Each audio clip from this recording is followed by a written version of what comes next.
On my what seems like forever journey trying to find the perfect interchangeable lens mirrorless camera, this little guy caught my eye. I've spent some time with it, so now let's talk about it. Welcome to the bright side.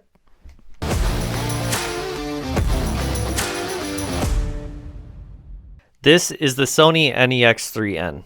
The NEX line stood for New E-Mount Experience that Sony introduced back in 2010. The N3 specifically, Sony released back in 2013 and revealed it to be the smallest APS-C sensor camera with, at the time, professional level color grading and autofocus technology. The NEX line would be discontinued later in the same year for the now well-known Alpha line of cameras, meaning this 3N was one of the last of the NEX lineup and theoretically had the absolute best technology and performance of the whole range. This camera retailed for $500 with the kit lens when it was brand new in 2013. Luckily, I picked mine up used from MPB for well under half that with the same kit lens. Something interesting to note, compared to the other NEX cameras on MPB, this one quickly sells out only within a couple of days. And the quantity of the N3, whenever it does come in stock, is always limited. I don't know how many of these were actually sold since it was released right before the Alpha camera's entrance,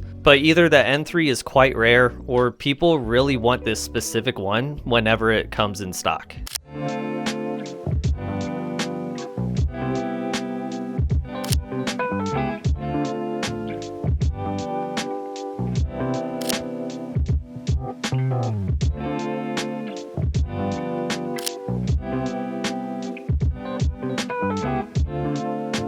The build quality is pretty much exactly what I expected, with the body being mainly plastic. But it isn't this type of plastickiness where really it just feels like a cheap child's toy. Instead, this has a density to it, and you almost have to pay attention to the materials that you're holding. Yes, it's plastic, but it has a great build quality and feels like a strong piece of kit. But the kit lens to this is kind of a different story. This released with the Sony Power Zoom system, a lens that you can either manually twist the ring like normal to zoom in and out, or you could use the little slider on the side to do the same thing. This definitely feels like a marketing gimmick to me, with two dedicated controls just for the exact same thing. And on top of that, each power zoom lens has a motor inside, causing the weight to gain for essentially no reason. And get ready for this.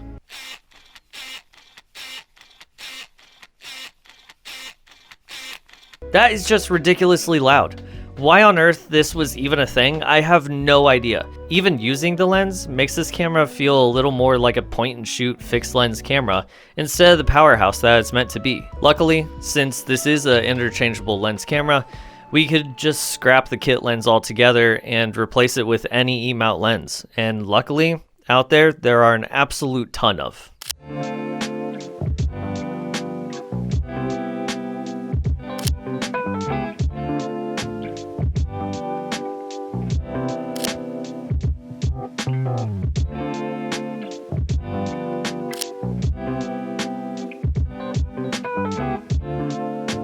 With this camera being as tiny as it is and still having an APS-C size sensor, it's still impressive in today's standards. Usually a camera this small, we would expect to have a micro four thirds sensor or a 1-incher like the Nikon 1J5 from around the same time. Add that to Sony's awesome color system and you'll get vibrant, colorful photos all day long.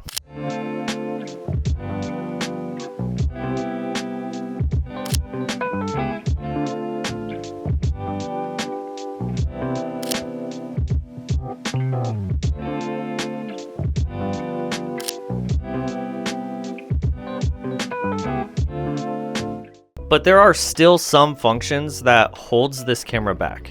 The new at the time automatic face detection is definitely dated, almost needing your subject to be head on with the camera in order for it to recognize, oh hey, that's a face, I should probably track that. The general area focus as well tends to hunt around a bit before deciding on what you're actually trying to focus on. The best autofocus mode that I found was the center box focus. Just putting your subject in the center of the frame to focus, holding that focus, and then moving your framing to where you want the shot to be seems to be the best method if you're not one to just use manual focus. Which, speaking of, this camera doesn't have an EVF or a rangefinder, leaving you dependent on the 3-inch screen on the back. This wouldn't bother me since I almost never use the EVF on my Nikon Z5, but in true 2013 fashion, the quality of the screen itself is just noticeably dated. The screen doesn't get very bright for outdoor shooting, and the image quality of the screen makes you question if your photos are even good. The first few times I shot with this camera, I kept looking at the screen on the back, doubting if the photos were even in focus or if the colors were as vibrant as Sony is known for. But luckily, as soon as I dumped the photos onto my laptop, I quickly realized that I was dead wrong.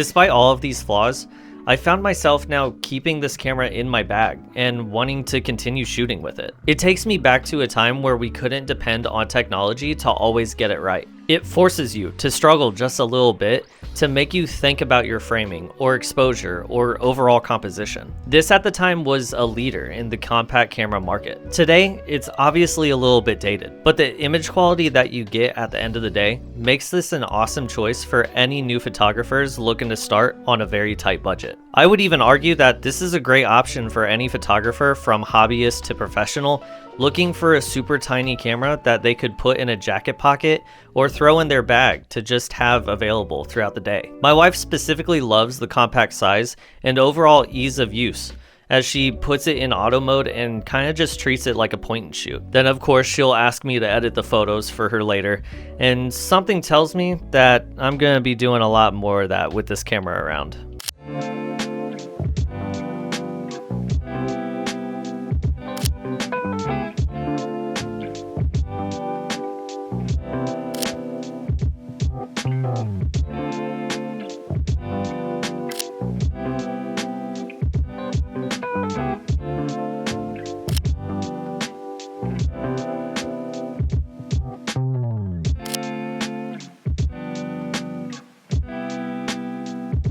Hey, real quick, just wanted to say thank you all so much for the love and support that I got on the first month of this new channel. And if you haven't already, please like and subscribe and leave a comment down below what you want to see next. Alrighty, until next time, deuces everybody.